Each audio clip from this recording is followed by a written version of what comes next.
Pemirsa, Global Islamic Finance Report 2019 sampaikan Indonesia berhasil mencatat skor 81,93 pada Islamic Finance Country Index atau IFCI 2019. Dengan skor tersebut, Indonesia berada di peringkat pertama pasar keuangan syariah global.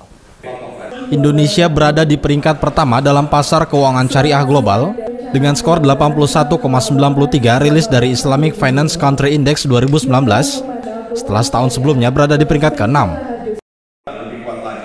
Diketahui Global Islamic Finance Report pertama kali diterbitkan tahun 2010. Humayun Dar selaku Director General of Cambridge IIF menjelaskan beberapa faktor yang mendorong melesatnya posisi Indonesia ke peringkat teratas, diantaranya perkembangan regulasi diikuti oleh peningkatan ekosistem industri perbankan dan keuangan syariah, dukungan politik yang kuat dari pemerintah, dan juga potensi besar yang ditawarkan ekonomi syariah didukung populasi muslim Indonesia menempati porsi 13% dari total penduduk muslim global 215 juta jiwa yang disadari Presiden sebagai potensi meningkatkan pembangunan ekonomi nasional.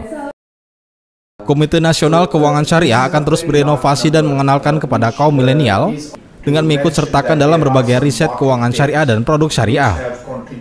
Bahwa negara kita, Indonesia, memiliki peluang besar untuk menjadi ekonomi terkuat keempat atau kelima di dunia. Insya Allah di tahun 2045.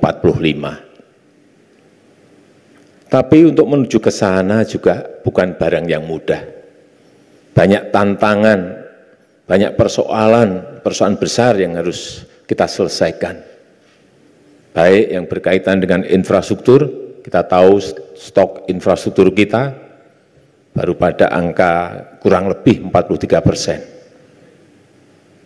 Masih jauh sekali dengan negara tetangga-tetangga kita. Yang kedua, pembangunan sumber daya manusia yang juga menjadi PR besar kita, tantangan besar kita ke depan. Yang ketiga, yang berkaitan dengan reformasi birokrasi, reformasi struktural, yang ini juga menjadi tantangan besar dalam kita menuju ke sebuah ekonomi yang maju. Dan salah satu kunci utama untuk mencapai cita-cita tersebut dan sudah terkandung dalam jati diri negara kita Indonesia yang memiliki penduduk muslim terbesar di dunia. Kunci itu adalah ekonomi syariah. Ekonomi syariah sebagai motor pertumbuhan ekonomi nasional, ekonomi syariah sebagai sumber kesejahteraan umat. Bismillahirrahmanirrahim. Harusnya ya ekonomi syariah di Indonesia bakal berkembang sangat pesat karena Presiden langsung turun mengambil bagian, bahkan menjadi pimpinan pucuk pimpinan KNKS langsung di bawah Presiden. Jadi ini nggak ada alasan untuk syariah tidak maju, pasti maju insya Allah dengan izin Allah Subhanahu Wa Taala.